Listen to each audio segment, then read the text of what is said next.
As a boy, Tim Gallwey was a nationally ranked tennis player in his division and later captained his Harvard University team.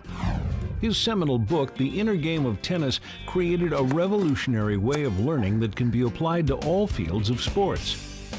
Many regard Tim's work as having paved the foundation of sports psychology.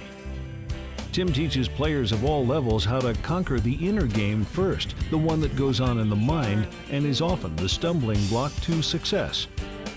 Critics have hailed Tim's inner game techniques as some of the most highly regarded and proven self-help tools ever created.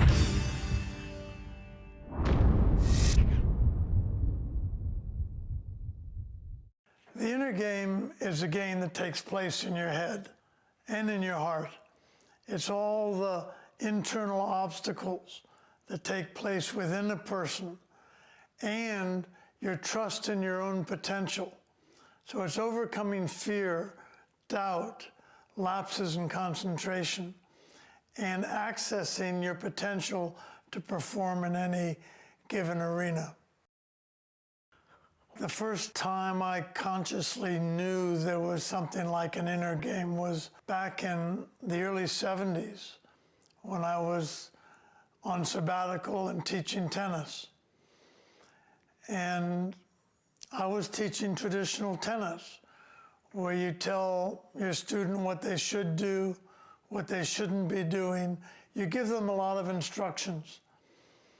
And it occurred to me that I was more committed to teaching and getting my instructions exactly right than I was about learning itself, my student learning.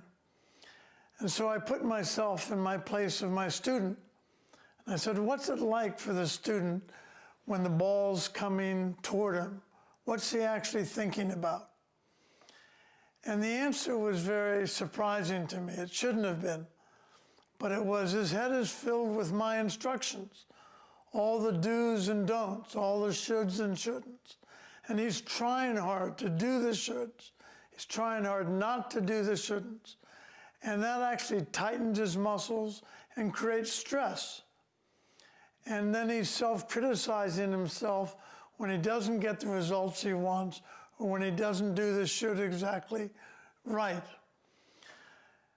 When you ask athletes what their state of mind is at their best performance, they say, my mind is calm. I'm not thinking. My attention is focused. So I realized, wow, because of the way I'm teaching and everybody else is teaching, we're putting people in really a stress state of mind, which is not conducive to optimal performance. I think the greatest surprise to me was the applications people made of the inner game without me even knowing it, without even being in touch with me. They'd read the book and they'd apply it to something important to them.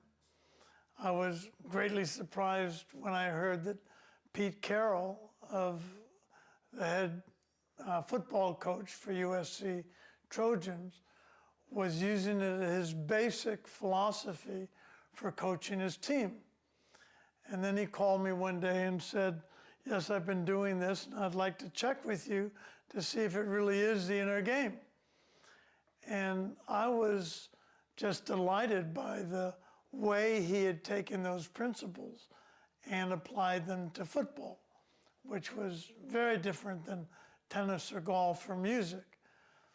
And another surprise was a student of Isaac Perlman asked this great violinist what was the greatest book on violin ever written.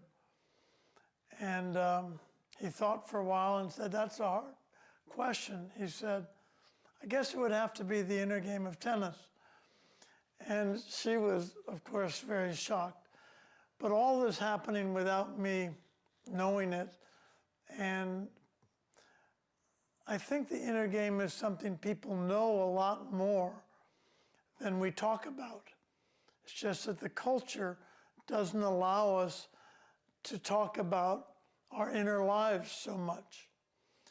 And when it becomes a matter of conversation, we can learn from each other and proceed in it in a much more whole and healthy way.